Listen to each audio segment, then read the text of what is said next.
qui prend ce genre de décision, qui décide qu'on passera un jour du proof of work au proof of stake, Alexandre? C'est une très bonne question parce que c'est vrai que dans les cryptos, souvent on parle de décentralisation, d'inertie, d'impossibilité à toucher du code, etc. Et donc très souvent la question qui vient derrière, c'est ok, si on peut pas y toucher, ça peut jamais évoluer, donc on peut rien corriger comme bug, on peut pas faire des évolutions de protocole, etc. Ce qui n'est pas tout à fait vrai parce qu'effectivement dans les cryptos, c'est la décentralisation, donc c'est le consensus, la communauté, et ça ne veut pas dire qu'une communauté ne sait pas s'organiser. Donc que ce soit sur Bitcoin, sur Ethereum ou sur d'autres, en règle générale, il y a des processus qui sont définis.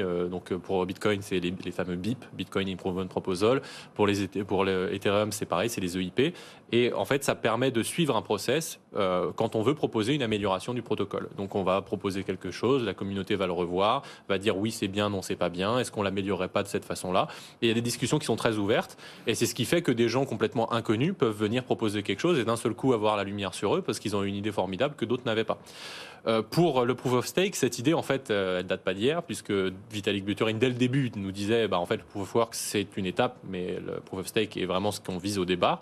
Mais moi, je me souviens, à l'époque, il y avait des débats très forts, même au sein des core devs d'Ethereum, qui disaient, moi, je veux faire le proof of stake de cette façon-là. D'autres qui disaient, on va le faire d'une autre façon. Et bon, finalement, une des chapelles a gagné. Et donc, cette feuille de route, après, elle est implémentée en suivant le processus tout à fait normal et traditionnel. Donc, pour répondre à la question précise, qui prend les décisions, c'est organisé autour de processus qui sont définis et qui sont consensuels. Et ensuite, c'est décidé de la même façon par des gens qui vont faire ces reviews. Et dernière étape de ce consensus, c'est qu'à la fin des fins, ce sont les nœuds, les mineurs et la communauté qui décident oui ou non d'implémenter ces décisions. Et en tout cas, on remarque que les communautés ont des philosophies différentes. Chez Bitcoin, on peut vraiment les décrire comme des conservateurs. Et chez Ethereum, voilà, on consent plus à évoluer, on va dire.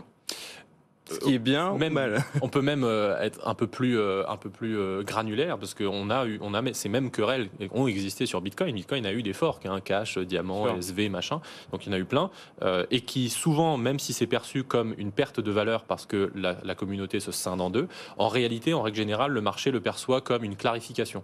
Il vaut mieux avoir deux communautés et deux projets différents mais dont le projet est clair, plutôt qu'une seule communauté où il y a tellement peu de personnes qui sont d'accord que rien n'avance. Et donc sur Bitcoin, il y avait par exemple eu le fork Bitcoin Cash ou d'autres, SV ou autres, et Bitcoin continue. Ethereum, c'est pareil. Et même d'un point de vue macro, le fait que Ethereum passe à un proof of stake, ça permet d'avoir deux propositions de valeur très différentes et c'est très bien. Voilà.